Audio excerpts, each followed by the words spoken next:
Vous écoutez le quiz, issu de l'épisode S711 du podcast Faut pas pousser les ISO, diffusé le jeudi 30 novembre 2023.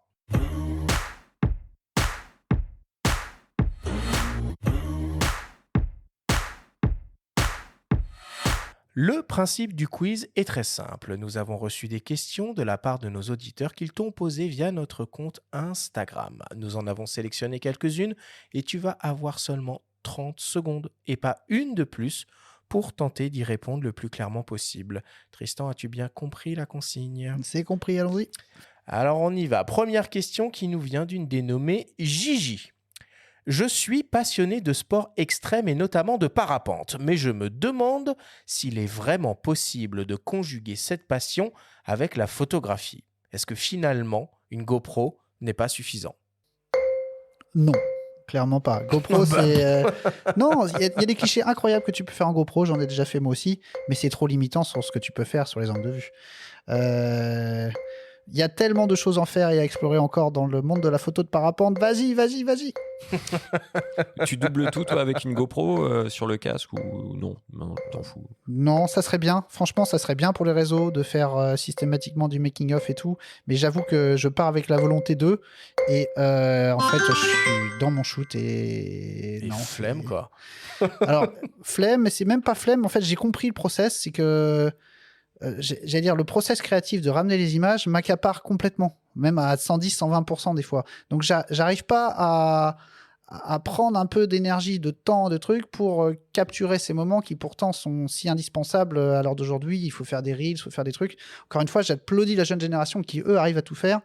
Moi, j'ai compris que en fait, quand je suis embarqué dans ce process, je suis dedans et j'ai du mal à faire de manière qualitative plein de choses en même temps.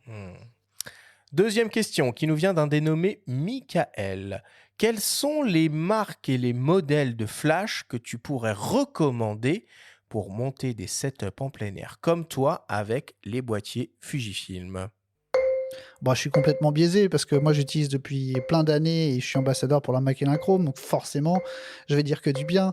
Euh, J'adore leur matériel moi et j'allais dire bon, il y a certainement plein d'autres solutions qui fonctionnent aussi très bien. Ce qu'il faut c'est avant parce que ça coûte un peu des sous quand même, faut bien avoir une bonne vision des limites de son matériel parce que il y a beaucoup de contraintes qu'on n'a pas forcément identifiées qui sont liées à la photographie flash en plein air. Donc il faut étudier un peu avant, il faut essayer avant d'acheter. J'ai débordé, pardon. C'est pas grave, c'est pas grave. Troisième question qui nous vient d'une dénommée Sandrine. Je comprends le choix de la PSC quand on fait beaucoup du sport, mais quand on voit les performances des appareils plein format actuellement, pourquoi se limiter en taille de capteur? Ou finalement, pourquoi pas les GFX? Il y a plein de raisons qui feront compte. 30 secondes, ça va être dur. Je vais essayer de parler plus vite pour y arriver. Le temps, l'argent, le poids. Je pense que la qualité actuelle des APS-C, en tout cas sur tout ce qui sort en réseaux sociaux, ça fera pas la diff par rapport à un plein format. Encombrement, flexibilité, j'ai pris. C'est plein de raisons qui peuvent faire qu'un APS-C, ça peut être vraiment un bon choix. Bon, tu vois, t'en es très bien sorti en 30 secondes. Ouais, pas mal. Parfait. Moi, j'ai des shoots pro quand même que je fais à la PSC. Hein. Je veux dire, j'ai jamais un client qui s'est plaint d'une image que j'ai ramenée à la PSC en me disant «Ah, c'est pas une image de moyen format». Ça, je trouve que c'est un débat qui n'a pas lieu d'être dans la réalité du terrain. Jamais un client, le client, il va pas regarder si ton truc s'est fait avec un boîtier X, Y, Z, si c'est fait avec un APS-C, avec un moyen format, avec un plein format. Le client, il va surtout, est-ce que j'ai la qualité d'image qu'il me faut? Est-ce que c'est ce que j'avais demandé dans le brief? Est-ce que l'image est d'une résolution suffisante pour que je puisse la recadrer dans tous les sens? Et justement, les capteurs de 40 millions en APS-C, courte parenthèse, ça t'a apporté quelque chose, toi, par rapport à ça? C'est marrant parce que je l'attendais depuis longtemps, ce capteur à 40 millions de pixels.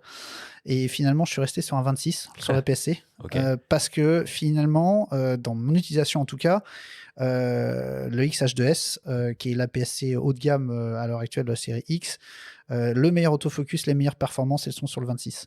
Le 40, c'est tout à fait acceptable, c'est un léger compromis. Mais moi, j'ai le GFX. Donc, je préfère, si je dois faire un compromis, j'ai le GFX.